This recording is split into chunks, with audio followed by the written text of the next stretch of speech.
ಕೇಂದ್ರ ಬಜೆಟ್ ಮಂಡನೆ ದಿನ ಸಮೀಪಿಸುತ್ತಿದ್ದು ಹಲ್ವಾ ಕಾರ್ಯಕ್ರಮ ನಡೆಯುತ್ತಿದೆ. ಬಜೆಟ್ ಸಿದ್ಧಪಡಿಸುವ ಕಾರ್ಯದಲ್ಲಿ ತೊಡಗಿದ ಅಧಿಕಾರಿಗಳು ಮತ್ತು ಇತರ ಸಿಬ್ಬಂದಿ ಈ ಹಲ್ವಾ ಕಾರ್ಯಕ್ರಮದಲ್ಲಿ ಪಾಲ್ಗೊಂಡಿದ್ದಾರೆ. ಕೇಂದ್ರ ಸಚಿವೆ ನಿರ್ಮಲಾ ಸೀತಾರಾಮನ್ ತಮ್ಮ ಬಜೆಟ್ ತಂಡದ ಸದಸ್ಯರಿಗೆ ಸಿಹಿ ತಿನ್ನಿಸುತ್ತಾರೆ. ಪ್ರತಿ ಬಜೆಟ್ನಲ್ಲೂ ಕೆಲ ದಿನಗಳ ಮೊದಲು ಈ ರೀತಿಯ ಹಲ್ವಾ ಕಾರ್ಯಕ್ರಮ ನಡೆಯುವುದು ರೂಢಿಯಲ್ಲಿದೆ. ಸೊ ಏನಿದು ಹಲ್ವಾ ಸಮಾರಂಭ?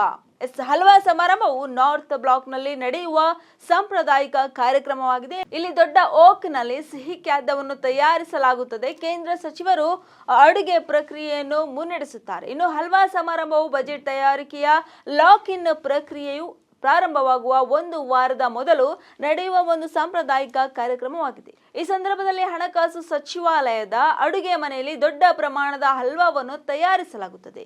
ಸಂಪ್ರದಾಯವನ್ನು ಅನುಸರಿಸಿ ಶ್ರೀಮತಿ ಸೀತಾರಾಮ್ ಅಧಿಕಾರಿಗಳಿಗೆ ಹಲ್ವಾವನ್ನು ಬಡಿಸುವ ಮೊದಲು ಅದನ್ನು ಬೆರೆಸಿದರು. ಈ ಭಾರತೀಯ ಸಿಹಿ ಭಕ್ಷ್ಯವನ್ನು ಬಜೆಟ್ ತಯಾರಿಕೆಯ ಪ್ರಕ್ರಿಯೆಯೊಂದಿಗೆ ನೇರವಾಗಿ ಸಂಬಂಧಿಸಿರುವ ಎಲ್ಲರಿಗೂ ನೀಡಲಾಗುತ್ತದೆ.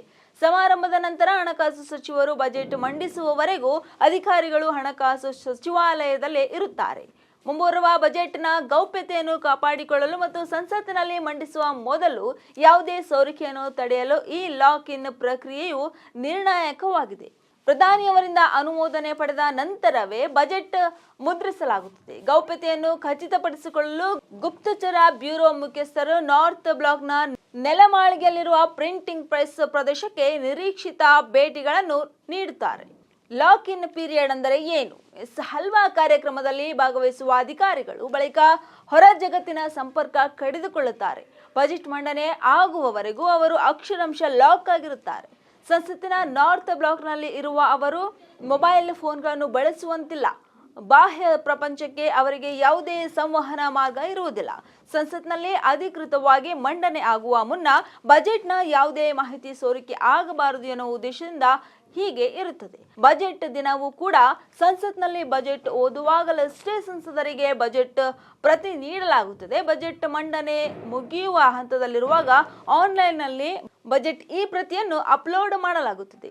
ಆ ಮಟ್ಟಿಗೆ ಒಂದಷ್ಟು ಗೌಪ್ಯವನ್ನು ಬಜೆಟ್ ವಿಚಾರದಲ್ಲಿ ಕಾಯ್ದುಕೊಳ್ಳಲಾಗುತ್ತದೆ. ಇನ್ನು ಪ್ರಧಾನಿ ನರೇಂದ್ರ ಮೋದಿ ನೇತೃತ್ವದ ಸರ್ಕಾರವು 2014ರಿಂದ ಸಾಂಪ್ರದಾಯಿಕ ಬಜೆಟ್ ಪದ್ಧತಿಗಳಿಗೆ ಹಲವಾರು ಬದಲಾವಣೆಗಳನ್ನು ತಂದಿದೆ. ಮುಖ್ಯವಾಗಿ ರೈಲು ಬಜೆಟ್ ಅನ್ನು ಮುಖ್ಯ ಬಜೆಟ್ನೊಂದಿಗೆ ವಿಲೀನಗೊಳಿಸುವುದು, ಅದರೊಂದಿಗೆ ಬಜೆಟ್ ಮಂಡನೆ ದಿನಾಂಕವನ್ನು ಫೆಬ್ರವರಿ 1ಕ್ಕೆ ಮುಂದೂಡುವುದು ಮತ್ತು ಡಿಜಿಟಲ್ ಸ್ವರೂಪಕ್ಕೆ ಪರಿವರ್ತನೆ ಸೇರಿದಂತೆ ಹಲವು ಬದಲಾವಣೆಗಳನ್ನು ತಂದಿದ್ದರೂ ಸಹ ಹಲ್ವಾ ಸಮಾರಂಭ ಮಾತ್ರ ಹಾಗೆ ಉಳಿದಿದೆ.